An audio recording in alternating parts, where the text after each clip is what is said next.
Bonjour à tous, merci de la confiance. Vous savez, la première chaîne YouTube à travers les mondes télé, Chango.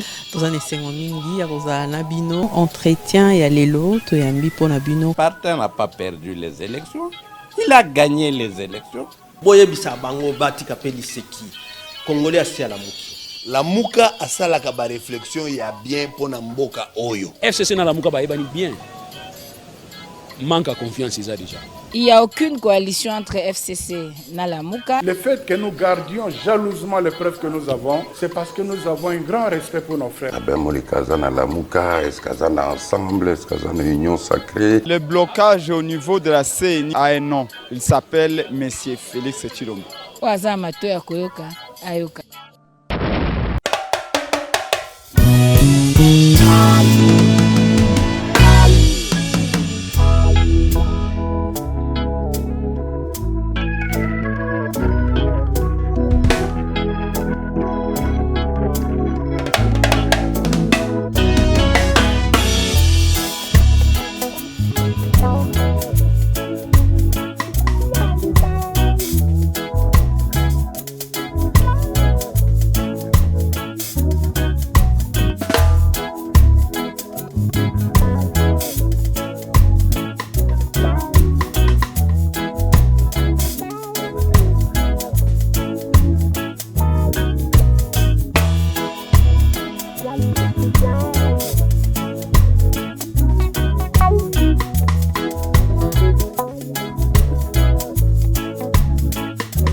observer un impact et à méditer sur le sens de la violence dans notre communauté. Mais avant de lui offrir cette qualité, regardez son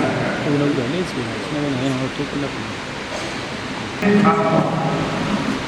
Puisqu'il a mis en toi son espérance et sa foi, accorde-lui de mourir jusqu'à la vraie patrie et de partager la joie sans fin.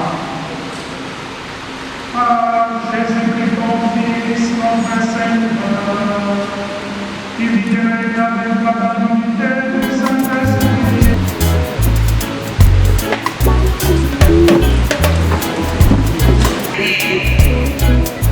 À l'époque habituelle, Caïn présenta des produits avec des organes inclinés sur son corps, en offrant les morceaux et montrant un visage accablé. Le Seigneur, pourquoi ce visage accablé? Si tu as mais si tu n'achètes pas bien, il est à la vue, mais tu dois le dominer. Versé par ta main, tu auras cultivé la terre, elle est le premier venu, mais tu écrases. Le Seigneur lui répondit, si quelqu'un tue Caïn, Caïn sera vengé pour cette fois. Et le Seigneur mit un signe sur Caïn pour le préserver d'être tué par les premiers venus. Caïn se retira de la présence de Yahvé et s'éloigna peut-être.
Le Seigneur soit avec vous.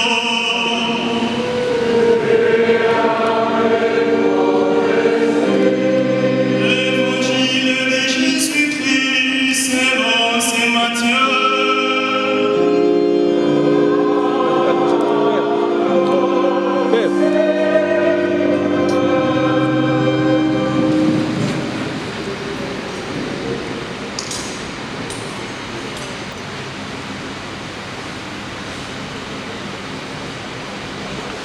Nous lisons au 5e chapitre, du 20e au 22e verset, puis du 38e au 41e verset. Veuillez vous asseoir. Tiens les scribes et les pharisiens, vous n'entrerez pas dans les royaumes des cieux.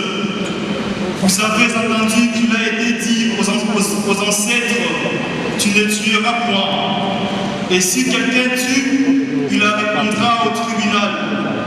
Eh bien moi je vous dis, quiconque se fâche contre son frère, on répondra au tribunal. Mais s'il dit à son frère crétin, il la répondra au Sanhédrin. Et s'il lui dit renégat, il la répondra dans la géhenne de feu. Vous avez entendu qu'il a été dit œil pour œil et dent pour dent.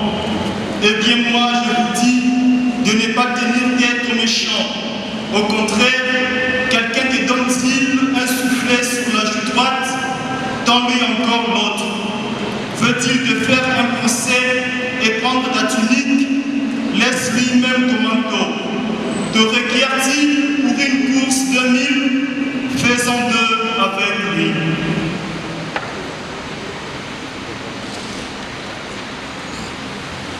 Gloire au Christ, gloire l'éternel, le Dieu est vivant.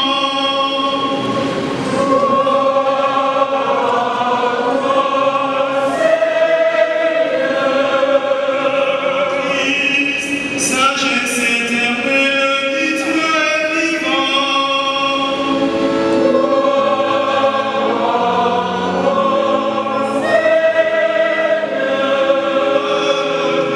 Seigneur éternel, le Dieu est vivant.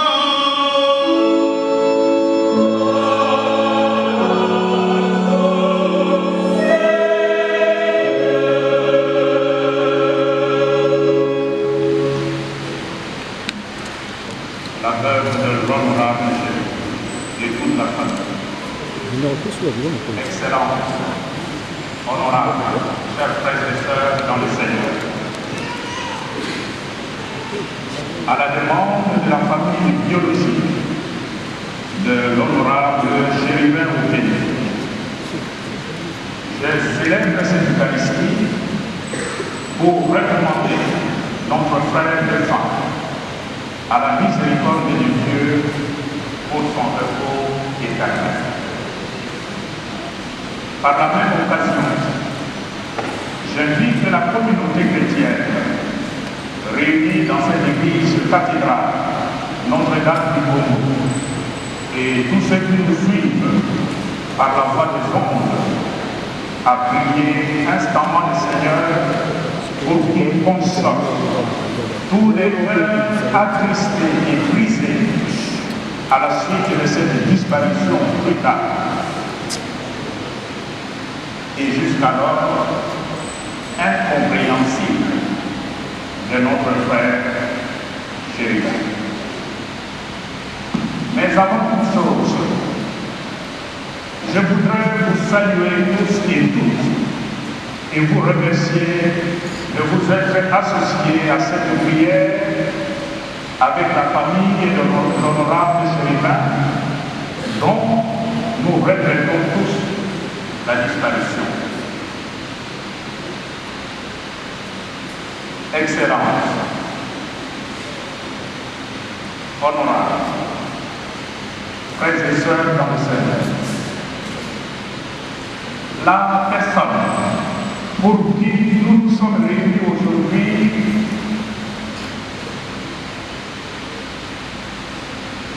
Chérubin Oukeni était un homme, père de famille et un chrétien catholique, reconnu pour sa loyauté, sa sincérité et son humilité. Il avait tellement conscience de son humilité devant Dieu que j'ai appris pendant qu'il était même ministre, il balayait son église avec un balai parce qu'il avait conscience de sa pétresse devant Dieu. Il avait conscience de son humilité devant Dieu. Bien plus, l'honorable Chérubin Oukeni avait une grande dévotion à la bienheureuse Vierge Marie. Et j'ai reçu des témoignages de la famille. La journée de mercredi, comme aujourd'hui, le mercredi, chaque mercredi, pour Chérubin, était un jour de jeûne et de prière.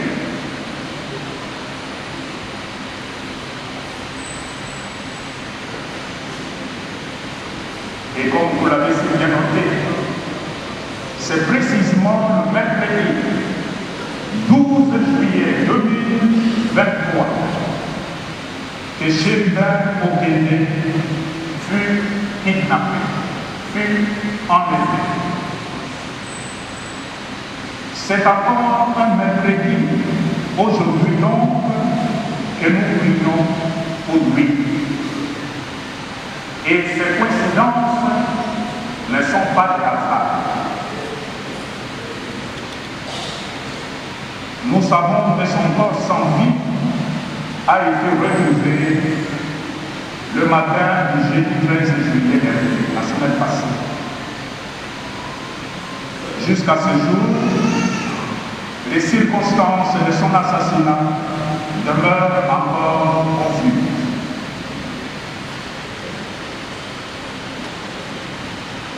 Une chose est certaine, cette mort tragique nous révolte tous et bouscule la conscience humaine, la conscience chrétienne.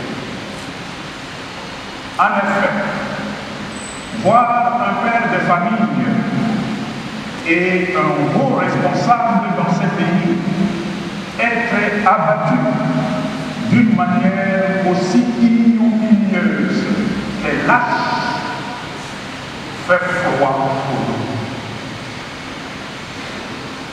Fait très mal. Non seulement pour sa famille biologique, mais pour toute conscience humaine probable.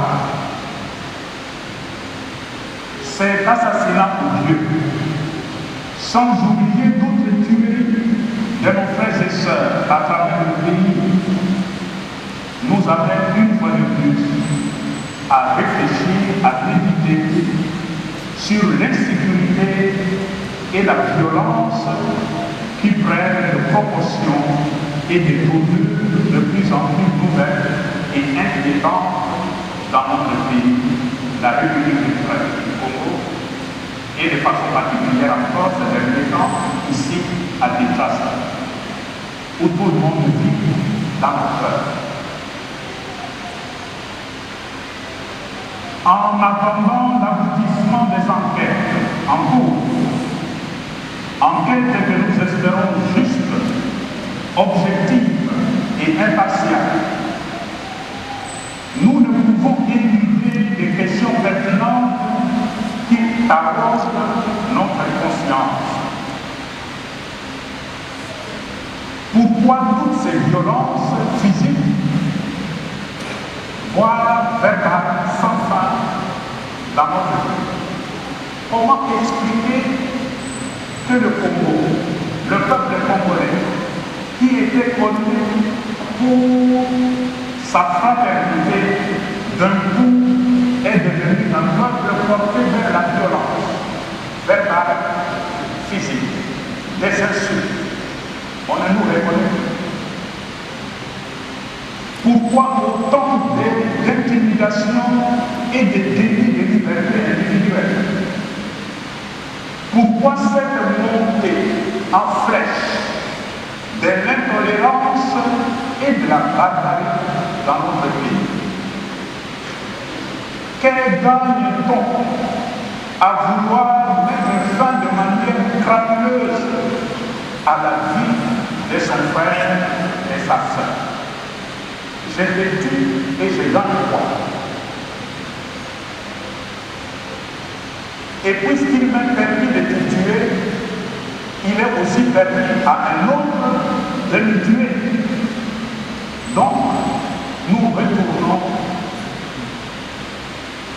à la culture, à la civilisation de la jungle, où le plus fort massacre le plus faible, en entendant qu'un plus fort que lui vienne à son tour le massacrer.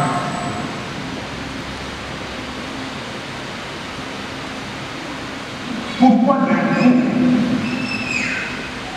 dans notre pays, la personne humaine n'a plus de valeur?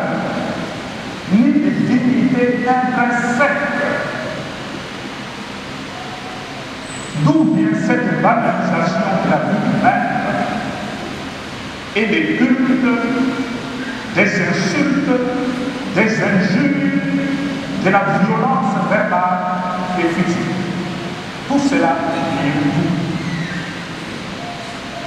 nous. Aurions-nous perdu au Congo le sens de l'humain en sacrifiant la dignité de la personne humaine sur l'autel de nos intérêts partisans? Toutes ces questions et tant d'autres encore, frères et sœurs, bousculent la conscience humaine, notre conscience individuelle et collective. Nous ne pouvons pas nous poser ces questions-là. Shalom. La parole que nous devons entendre nous permet justement d'apporter des éléments de réponse à quelques-unes de ces questions que nous nous posons aujourd'hui. En même temps, la parole de Dieu nous interpelle sur les devoirs, la responsabilité et sur le respect de la vie humaine, de toute vie humaine qui est sacrée. La vie humaine qui est sacrée n'est pas seulement la vie de quelques-uns, toute vie humaine est sacrée. La première lecture que nous devons entendre, tirée du livre de la Genèse,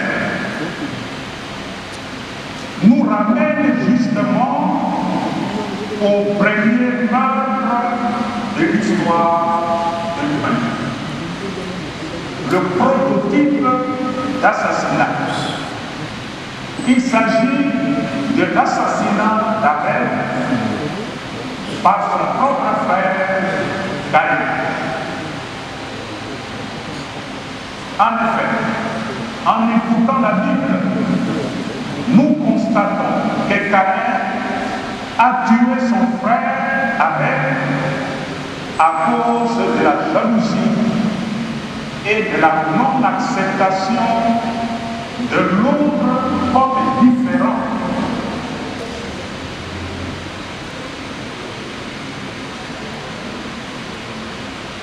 L'autre est différent. Abel était un éleveur de moutons. Caïn, normalement, ce sont deux métiers qui se complètent. Mais le sentiment de jalousie s'est emparé de Caïn. Et voilà, puisque son frère est différent et que ce qu'il fait a plu au Seigneur, il faut le dire.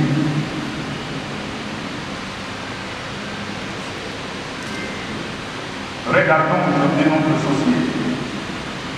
Aujourd'hui, le Parlement et de façon particulière dans notre pays on tue à cause de la foi, les biens matériels.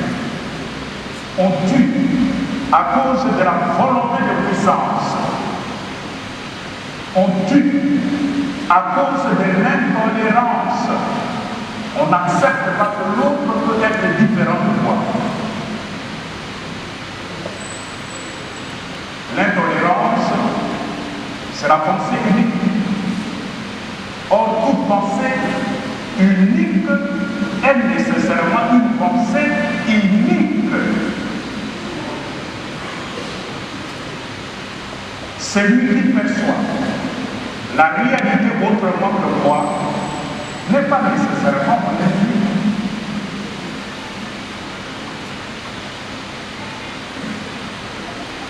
Pourtant, il ne devrait pas en être ainsi entre les frères et sœurs. Même dans une famille, on est frères et sœurs, mais on est différents. Mais cela ne fait pas de nous nécessairement des ennemis à abattre. La jalousie de Caïn le conduit au malheur, le conduit à la violence et au meurtre de son frère. Tous ces sentiments meurtriers trouvaient donc leur origine dans le cœur de l'homme, qui devient l'agonie de Satan, le meurtrier par excellence. Ces meurtres qu'on enregistre dans notre pays aujourd'hui, ce ne sont pas des actes comme ça spontanés, ce sont des actes réfléchis, planifiés et exécutés conformément à une volonté qui a été arrêtée. Bref, tous ces jours,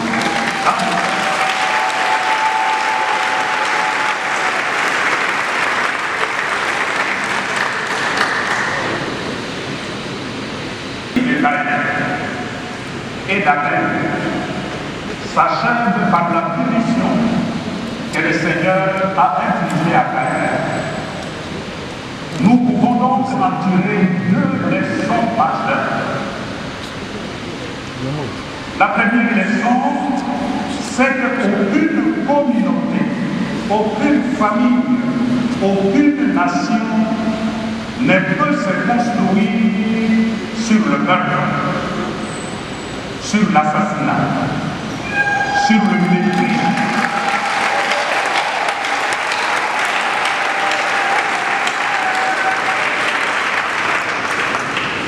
On ne bâtit pas une nation, on ne bâtit pas une communauté sur le mépris de la personne humaine, de la dignité de la personne humaine, créée à l'image et à la ressemblance de Dieu.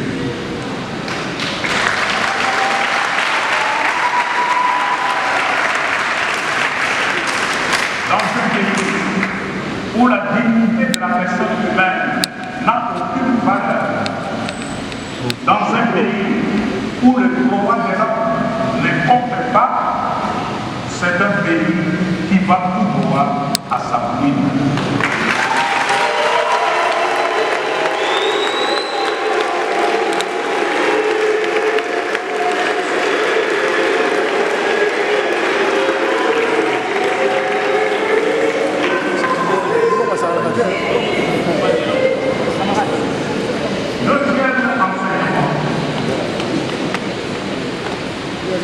Aucune violence, aucun meurtre ne restera impuni.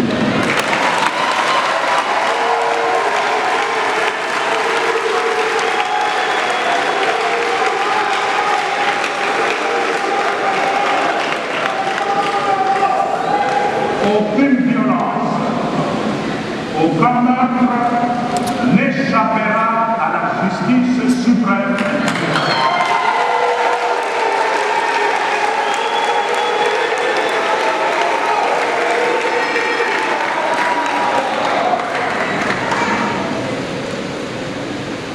Mais Jésus, notre Seigneur, dans l'évangile que nous venons d'entendre, nous propose un enseignement nouveau.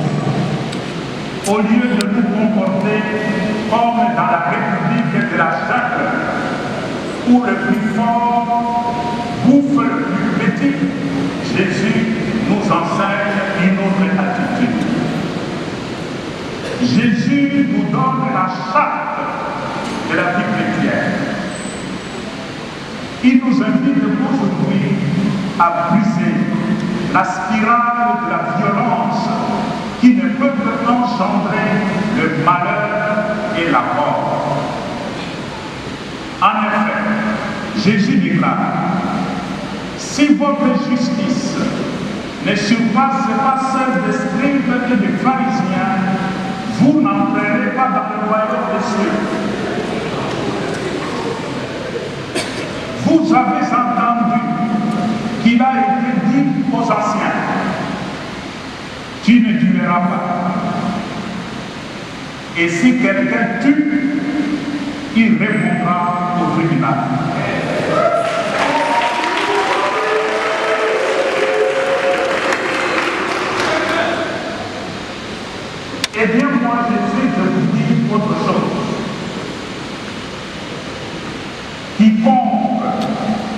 se fâche contre son frère, contre sa sœur, en répondra au tribunal. Quiconque insulte son frère, sa sœur, attire sur lui la malédiction. Tu ne tueras pas, ni physiquement, ni verbalement. C'est encore Jésus qui renchérit et dit, vous avez entendu qu'il a été dit,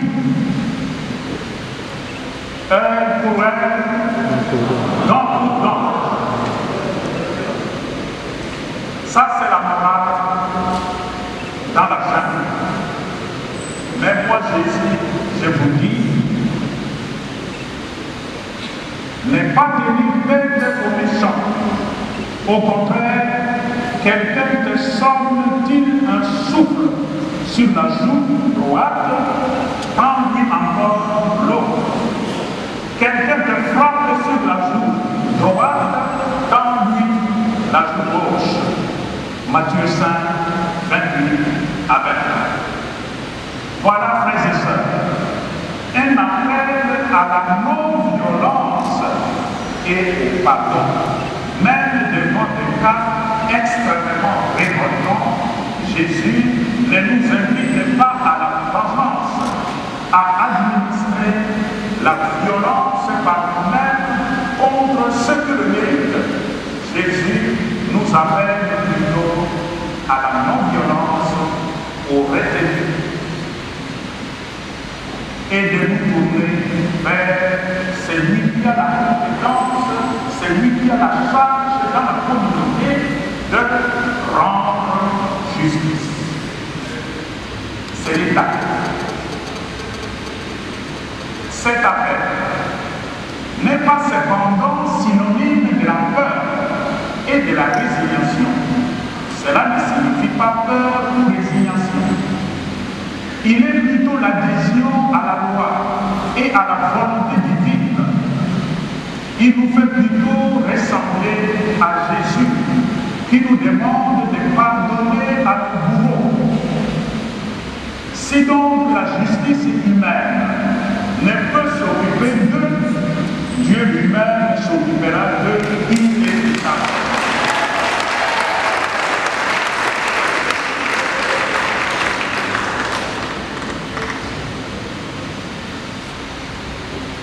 À vous qui tuez nos frères et sœurs, à travers nous, sachez-le que vos actes ne resteront jamais impunis. À vous qui tuez ou exercez toute forme de violence physique ou verbale, sachez que personne n'est au-dessus de Dieu, ni ne peut prendre sa place.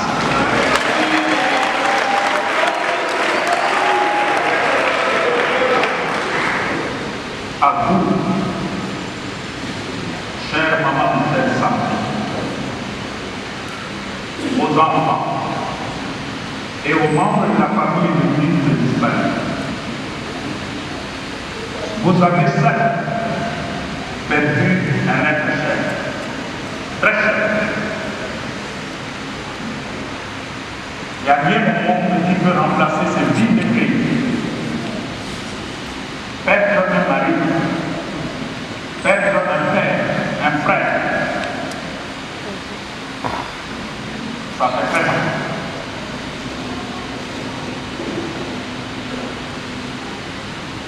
Et c'est une certitude. Gilbert Okende est parti.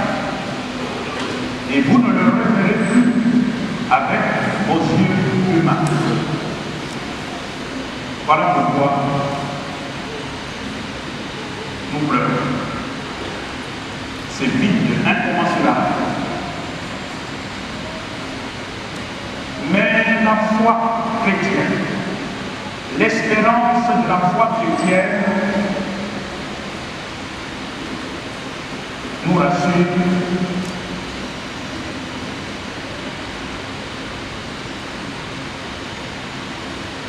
que Chérubin, même mort, il est vivant.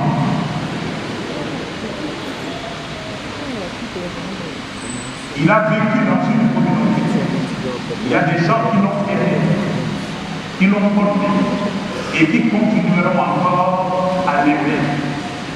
Tous ces gens qui forment notre communauté seront toujours là, à votre côté, pour vous soutenir. La communauté chrétienne que votre père, votre mari, votre frère a servi avec beaucoup d'abnégation sera toujours votre réconfort pendant le moment difficile.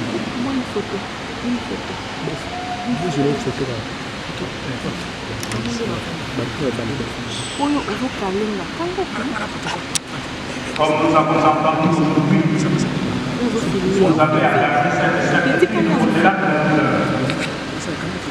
Et cet assassinat ne restera pas impuni.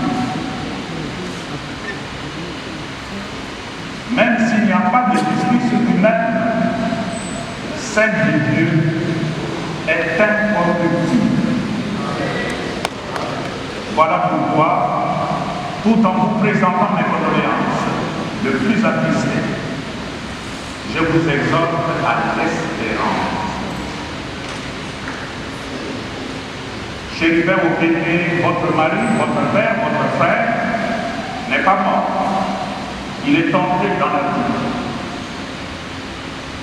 Et nous avons la certitude de foi que de là où il est, il nous regarde, il nous entend et il vous soutiendra dans votre pérégrination sur cette terre.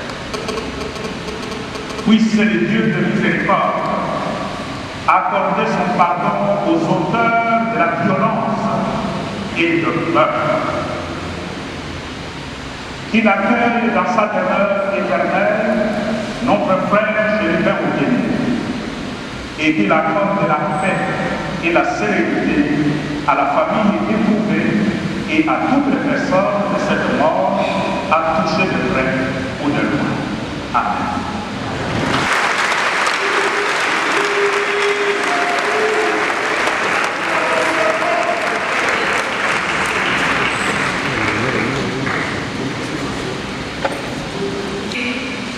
Afin qu'il trouve place dans la maison du Père pour la vie éternelle.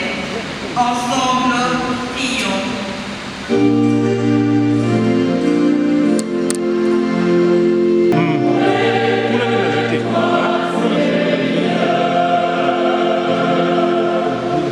Pour ceux qui croient échapper à l'abandonné de Dieu, ensemble, prions.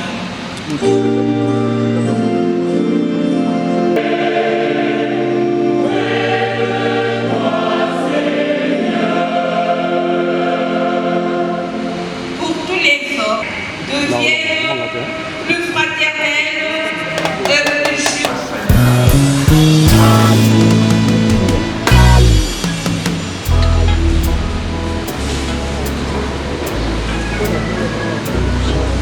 Traduction dans l'écrit.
chérubin au Kéné Sega, nous faisons appel à ta bonté. Il n'a pas hésité à reconnaître en ton Fils un sauveur plein de tendresse. Fais qu'il trouve en lui un juge miséricordieux, lui qui vit et règne pour les siècles des siècles. Le Seigneur soit avec vous.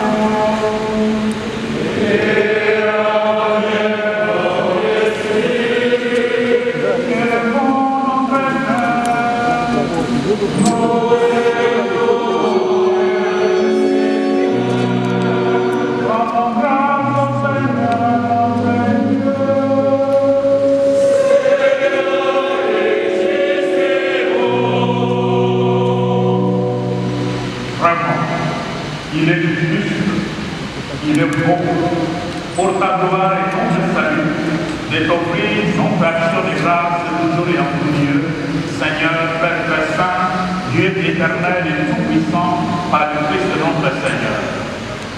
C'est en lui qu'a resplendi pour nous l'espérance de la résurrection bienheureuse.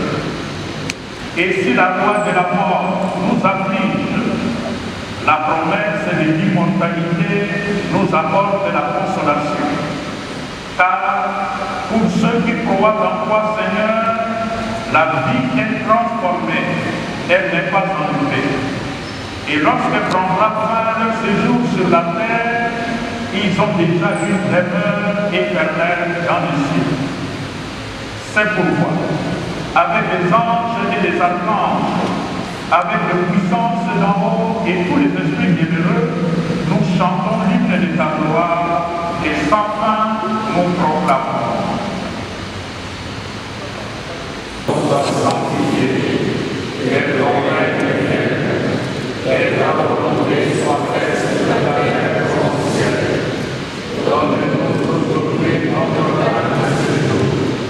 Pardonne-nous nos offenses, comme nous pardonnons à ceux qui nous ont offensés, et ne nous laisse pas tomber en tentation, mais délivre-nous du mal. Délivre-nous de tout mal, Seigneur, et donne la paix à nos présents. Donne la paix à notre pays, la République démocratique du Congo. Instaure ta paix dans notre communauté, dans notre famille, dans le cœur de chacune de nous. Soutenus par la miséricorde, nous serons libérés de tout péché, à l'abri de toute épreuve. Nous qui attendons que se réalise cette bienheureuse espérance, l'avènement de Jésus-Christ, notre Sauveur.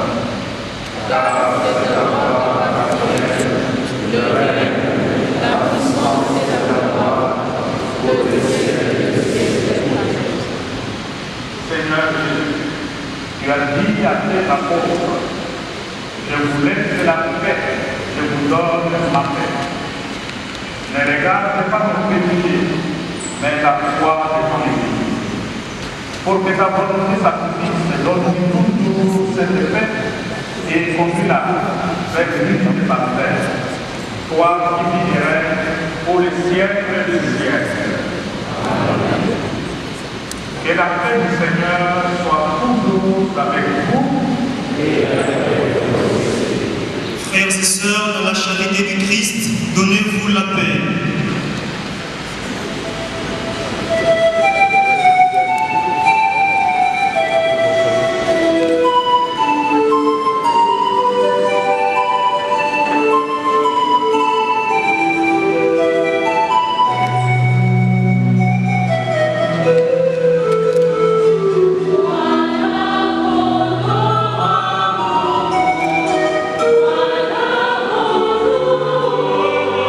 Voilà.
Tout a été dit lors de l'homélie de l'éminence, ce qui nous laisse à ne pas faire beaucoup de commentaires, mais plutôt nous allons vous rappeler lors de la première lecture de cette messe l'histoire de Caïn et Abel, où tout a été intervenu dans la méchanceté, la jalousie. Nous, familles, sommes attristées, certes, mais nous espérons que le sang de notre frère, l'arrière-père, ne va pas couler pour rien. Ça va plutôt intervenir pour ramener la paix.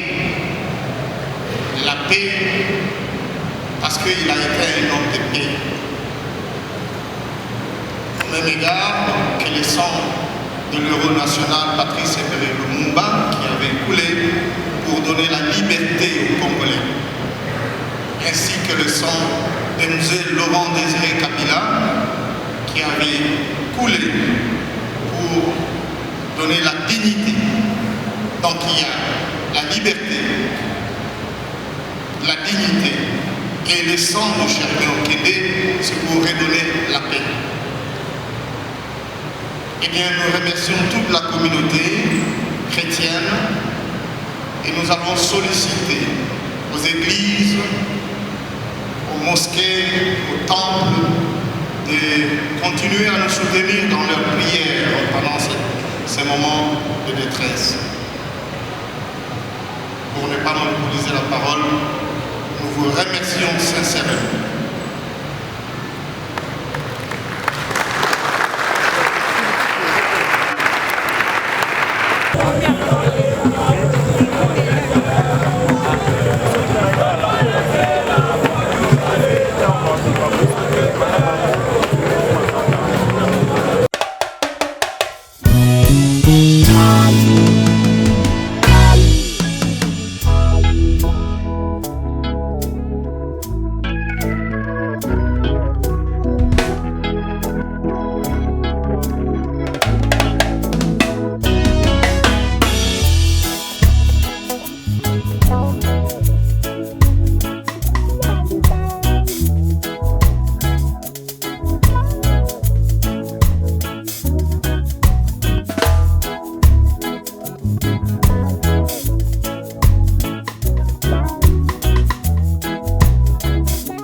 Bon, tout d'abord, c'était juste un acte de compassion et de solidarité d'abord à la famille et puis à tout le peuple congolais qui souffre de cette résurgence d'une violence sauvage.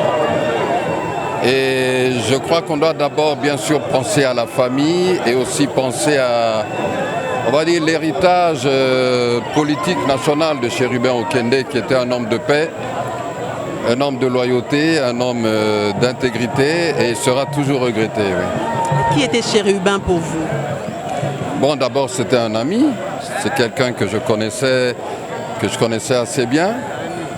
Et comme je l'ai dit tout à l'heure, une personne intègre, honnête au niveau moral.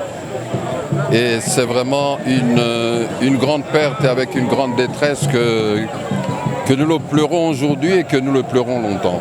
Quelles leçons tirer de son assassinat, un assassinat brutal d'un député national? Mais d'abord, comme l'a dit le cardinal dans son homélie, cet acte ne restera pas impuni. Vous savez, le sang des innocents crie toujours vengeance.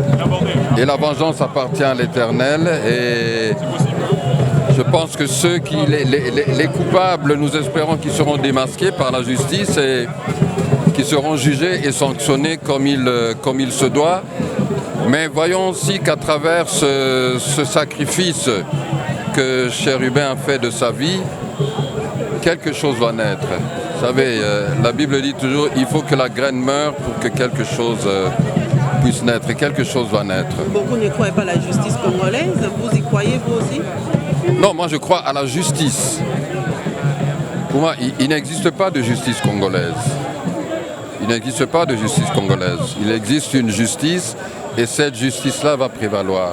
Beaucoup demandent des enquêtes indépendantes, même internationales, avec l'apport d'autres experts internationaux. Oui, c'est-à-dire une enquête indépendante de toute influence, quelle que soit. Quelle qu'elle soit.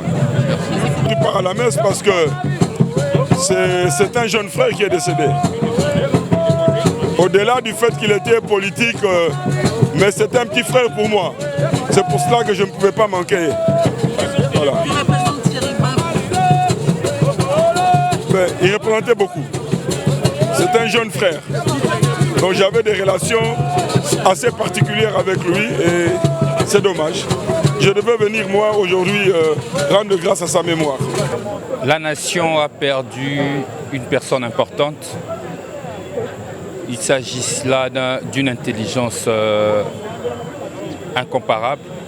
Chéribin avait l'âme d'un homme d'État, malheureusement abattu de manière crapuleuse par des personnes mal intentionnées. Vous savez que ce régime, nous le connaissons déjà incompétent. Je ne pouvais pas m'imaginer que ce régime était un régime d'assassins. Ce qui est arrivé à Chéribin Okende est un crime d'État. Un assassinat politique condamnable. Ici, je demande à la population congolaise de ne pas entrer dans la peur parce que ce régime va instaurer la terreur pour museler l'opposition. Il est temps aujourd'hui à la population congolaise de se lever comme un seul homme, afin de mettre hors d'état de nuire tous ceux qui veulent le terroriser. Alors, beaucoup ne croient pas à la justice congolaise. Le gouvernement a demandé une commission d'enquête. Vous y croyez, vous? Comment y croire au moment où le magistrat suprême lui-même n'y croit pas? Je pense qu'une enquête sérieuse, une enquête indépendante nous permettra de comprendre exactement ce qui s'est passé. Il est très facile aujourd'hui d'abattre des citoyens, de les emprisonner. Vous le savez qu'en vol, nous connaissons un cas d'emprisonnement, celui de Lens Omelonga, arrêté injustement. Aujourd'hui, il se retrouve en détention à Makala. On nous a même dit que c'était la fondation Denis Nyakero qui était derrière ce dossier. À peine hier, nous avions vu une correspondance où la fondation Denis Nyakero disait qu'il n'était pas derrière cela. Mais on se pose la question, comment un citoyen qui se réveille le matin se retrouve emprisonné plus de 60 jours, détenu de manière illégale, enlevé, arrêté de manière arbitraire, sans qu'aujourd'hui nous puissions savoir exactement ce qui s'est passé. Mais bref, on a compris que l'état de droit n'existe plus. Etienne Tshisekedi de heureuse mémoire est parti avec sa lutte. L'état de droit n'existe pas. Félix Tshisekedi a poignardé la lutte de son père.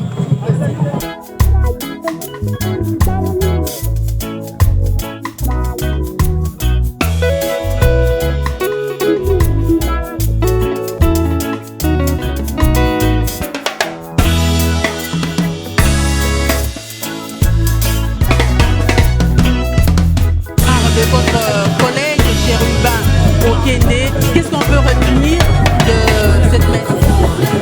Je pense qu'on a suivi avec tous, avec grande attention, l'homélie du cardinal, qui était très très touchant.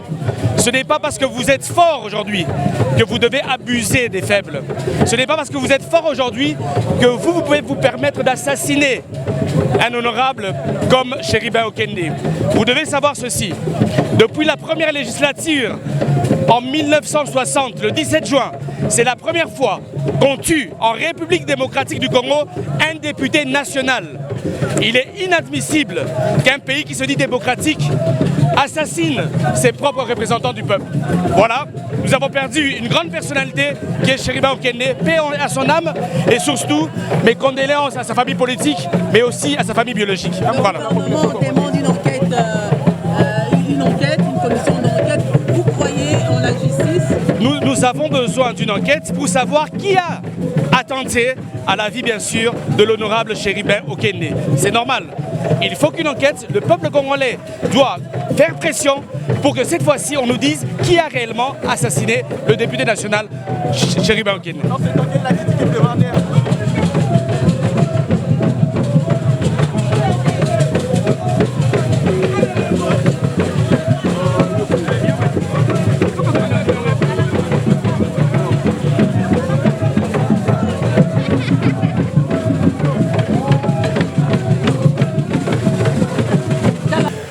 La première chose, c'est au fait l'homélie, le message J'ai beaucoup admiré, évidemment, ça m'a touché le fait que le cardinal Fridolin dise que Christ a dit, quand vous passez une gifle sous la joue gauche, donnez la joue droite pour qu'on ajoute encore une autre joue.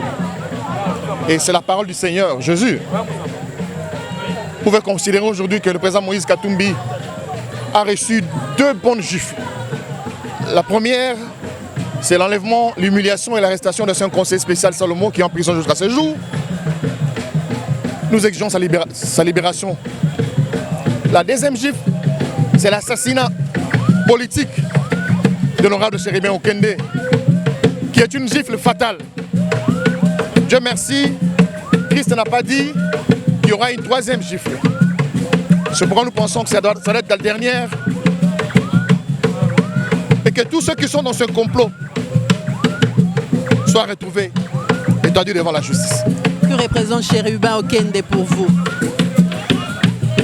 Chéribin Okende, pour moi personnellement, c'est un grand frère. Jusqu'avant le jour de sa mort, il m'appelait petit frère, foule, général. Chéribin est parmi les aînés qui étant au gouvernement, moi en prison, à visiter ma famille régulièrement. J'ai perdu un grand frère. J'ai perdu un modèle. Merci.